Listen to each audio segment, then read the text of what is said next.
జగదంబిక చిన్నగా నవ్వింది. అంతలోకే ఒక శుభ విమానం ఆకాశం నుంచి వేగంగా వచ్చి ఆగింది. త్రిమూర్తులారా, మీకో అద్భుతం చూపిస్తాను, రండి, విమానం ఎక్కండి అని ఆజ్ఞాపించింది. ఓం అని మేము ముగ్గురము అధిరోహించాం. ఓం అనేది అంగీకార సూచకం, అలాగే అనటానికి పర్యాయపదం. అది రత్నాలంకృతమైన దివ్య విమానం. ముత్యాల దండలు వేలాడుతున్నాయి. దేవ మందిరంలాగా ఉంది. చిరుగంటల చంపుడు ఇంపుగా వినపడుతుంది.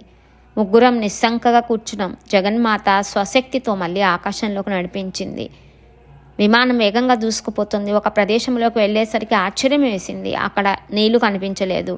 ఫలభరితాలైన వృక్షాలు, కోకిల కలకూజితాలు, రమణీయమైన ఉద్యానవనాలు, పర్వతాలు, పచ్చిక నేల, నదులు, స్త్రీ పురుషులు, రకరకాల మృగాలు, వాపి కూప తటాక పల్వలాలు, సెలయేరులు అన్నీ అద్భుతంగా కన్నుల పండువగా కనపడుతున్నాయి. విమానం వెడుతోంది. ఎట్ట ఎదుట సుందర నగరం, దివ్య ప్రాకారం, బారులు తీర్చిన బంగారు లోగిళ్లల్లో యజ్ఞశాలలు. ఆ పట్టణాన్ని చూస్తూనే గుర్తించాం అది స్వర్గమని. ఎవరు నిర్మించారో కదా ఇంత అబ్బురంగా అనుకున్నాం. ఇంకొంచెం ముందుకు చూపు సారించాం. దివ్య తేజస్సంపన్నుడై వేటతో వినోదిస్తున్న ఒక భూపాలుడు కనిపించాడు. మరుక్షణంలో విమానం మరొక దిశకు నడిచింది. అక్కడ నందనవనం కనిపించింది. అందులో ఘుమఘుమలాడుతోంది పారిజాత వృక్షం. దాని నీడలో 4 దంతాల ఐరావతం. వనమంతటా అప్సరసులు గుంపులు గుంపులుగా క్రీడిస్తున్నారు. నృత్య సంగీతాలు కోలాహలంగా సాగుతున్నాయి. గంధర్వులు, యక్షులు, విద్యాధరులు వందలు ఆ మందారవనంలో ఆడుతున్నారు, పాడుతున్నారు, ఆనందిస్తున్నారు. పౌలోమి సహితుడై అంటే శచి సహితుడై దేవేంద్రుడు అక్కడే వినోదిస్తున్నాడు. యమ, కుబేర, వరుణాగ్ని, సూర్యదేవతలు కనిపించారు. సంతోషించాం. త్రివిష్టపాన్ని చూసి త్రిమూర్తులం ఎంతగానో అబ్బురపడ్డాం. విమానం ఇంకా పైకి ఎగిరింది. మునుముందుకు సాగింది. బ్రహ్మలోకం చేరుకుంది. అక్కడ మరొక బ్రహ్మను చూసి శివకేశవులు విస్తుపోయారు. బ్రహ్మ సభలో సకల వేదాలు, సకల శాస్త్రాలు సాకారంగా దర్శనమిచ్చాయి.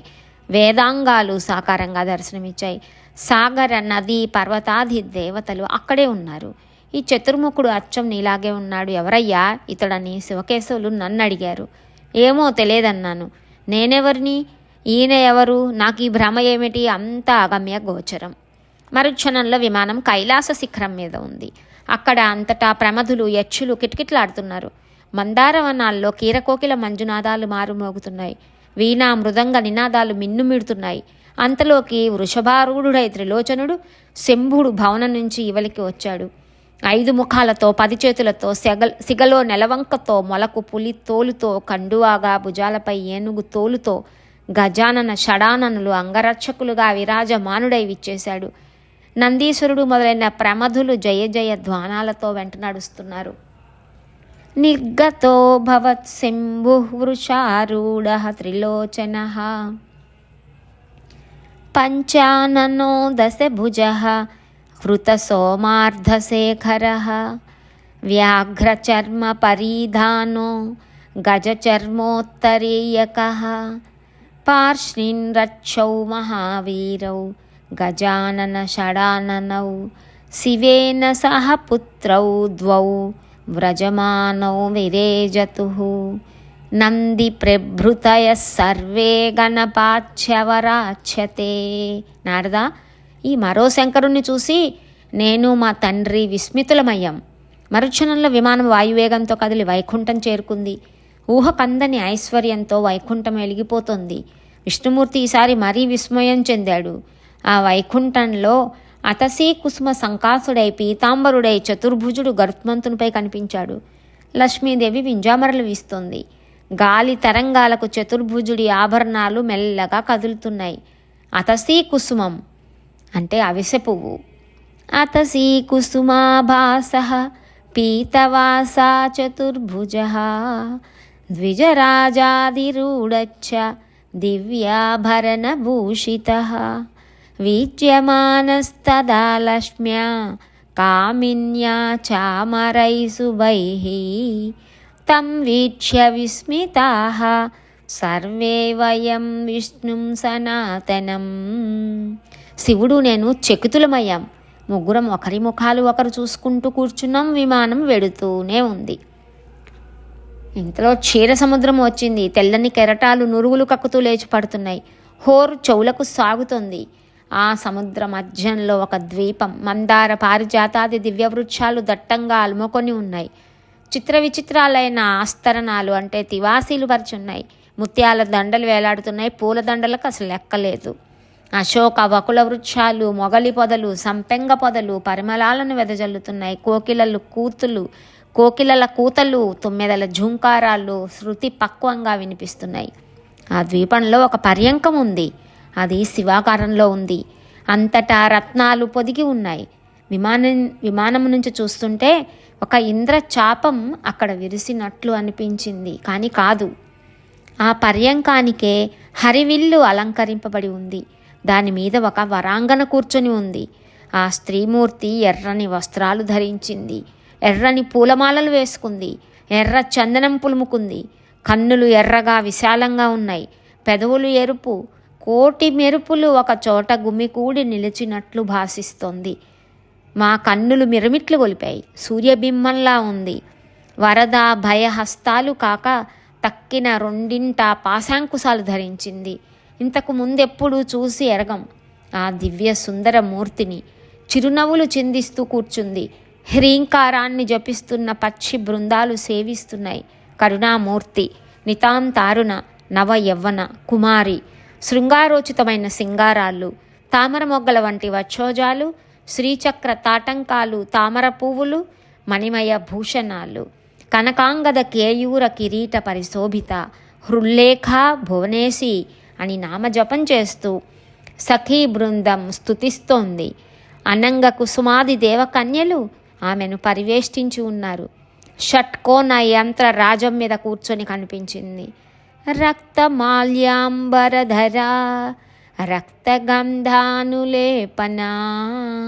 సురక్తనయనా కాంతా విద్యుత్ కోటి సమప్రభా సుచారువదన రక్తదంతచ్ఛద విరాజితా రమా కోట్యధికా కాంత్యా సూర్యబింబ నిభాఖిలా వరపాశాంకుశాభీష్టధరా శ్రీభువనేశ్వరీ అదృష్టపూర్వా సాదృష్టా సుందరీ స్మితభూషణా హ్రీంకార జపనిష్టైస్తు పక్షిబృందైర్నిషేవితా అరుణా కరుణామూర్తి కుమారీ నవయౌవనా సర్వశృంగారవేషాఢ్యా మందస్మితముఖాంబుజా ఉద్యత్పీనకుచద్వంద్వనిర్జితాంభోజకుట్మలా నానామణిగణకీర్ణభూషణైరుపశోభితా కనకాంగదకేయూర కిరీటపరిశోభితా కనత్శ్రీచక్రతాటంకవిటంకమదనాంబుజా హృల్లేఖా భువనేశీతి నామజాప పరాయణైః సఖీ బృందైః స్తుతా నిత్యం భువనేశీ మహేశ్వరీ హృల్లేఖాద్యాభిరమకన్యాభిః పరివేష్టితా అనంగకుసుమాద్యాభిర్దేవీభిః పరివేషితా దేవీ షట్కోణమధ్యస్త్రయంత్రరాజోపరిస్థితా. మేము ముగ్గురము నివ్వెరపోయాం. బొమ్మలా నిలబడ్డాం. కన్నులు అప్పగించి చూస్తున్నాం. అప్సరస కాదు, గంధర్వాంగన కాదు, దేవత వనిత కాదు. ఇంతకీ కాంత ఎవరు? పేరు ఏమిటి? ఇక్కడ ఎందుకు ఉంది? ఇవి అన్నీ మాలో రేగుతున్న సందేహాలు. సహస్ర నయన, సహస్రకర, సహస్రవదన, సహస్రనయన రామ, సహస్రకర సంయుత, సహస్రవదన రమ్య, భాతి దూరాద సంశయం. విష్ణుమూర్తి తనకున్న విజ్ఞానంతో ఒక నిశ్చయానికి వచ్చాడు.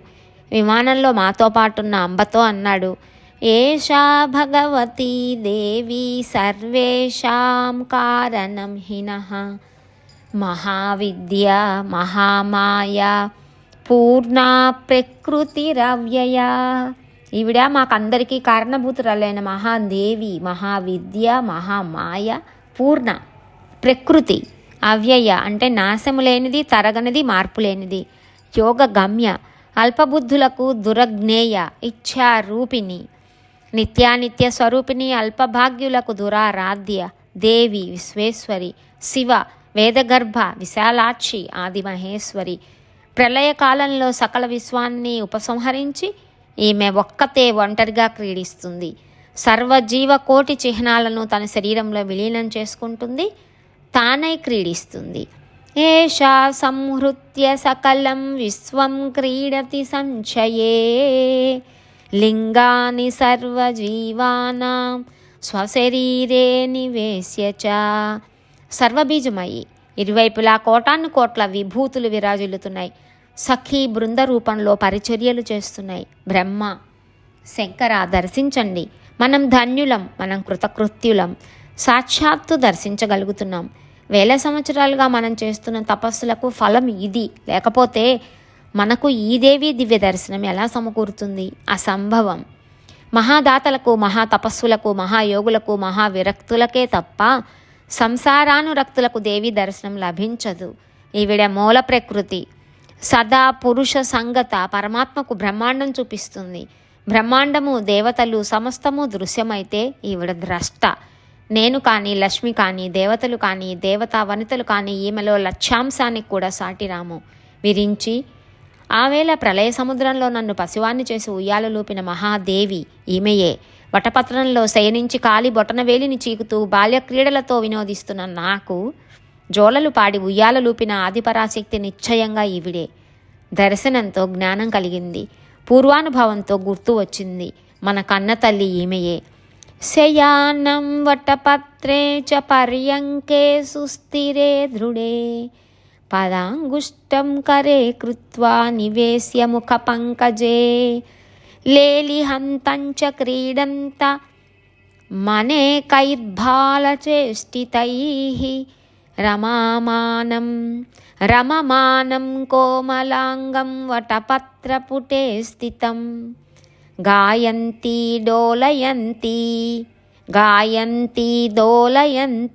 చ బాలభావాన్మయి స్థితే సేయం సునిశ్చయం జ్ఞానం జాతం మే దర్శనాదిహ కామం నో జననీ సైషా శృణుతం ప్రవదామ్యహం అనుభూతే మయా పూర్వం ప్రత్యభిజ్ఞ సముత్థిత.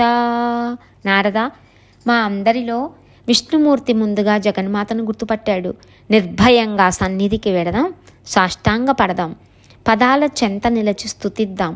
పరిచారికలు కనుక మనల్ని లోపలికి వెళ్ళనివ్వకపోతే గుమ్మంలోనే నిలబడి స్తుతిద్దాం. నడవండి అన్నాడు.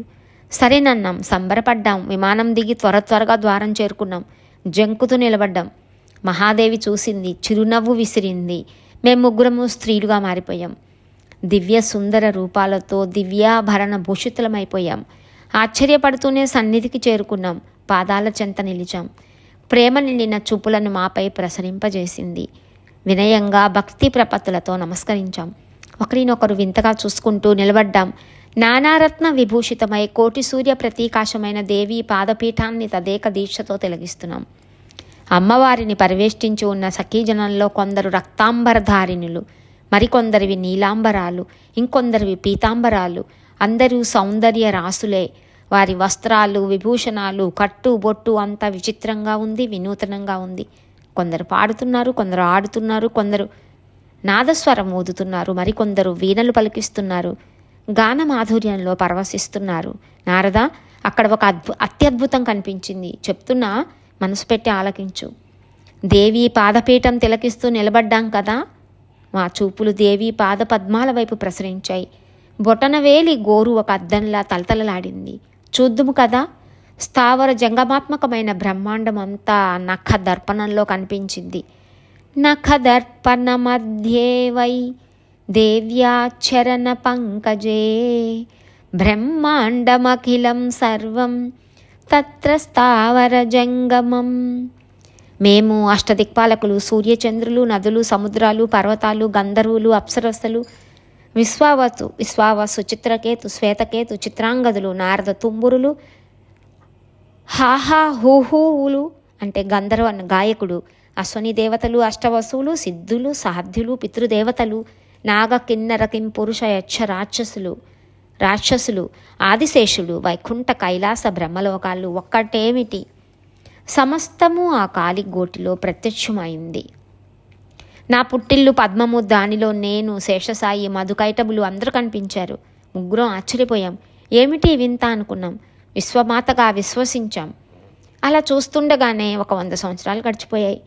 ఆ సుధామయ ద్వీపంలో దేవతాంగనలందరూ మమ్మల్ని తమ ఇష్ట సఖులుగా పరిగణించారు. మా రూపం, మా సౌందర్యం మాకే విమోహకంగా కనిపించింది. సంబరపడ్డాం. అందమైన భావనలు మా మనస్సుల్లో చిగురించాయి. యువతీ రూపంలో ఉన్న విష్ణుమూర్తి ఒక రోజున అమ్మవారిని అద్భుతంగా స్తుతించాడు.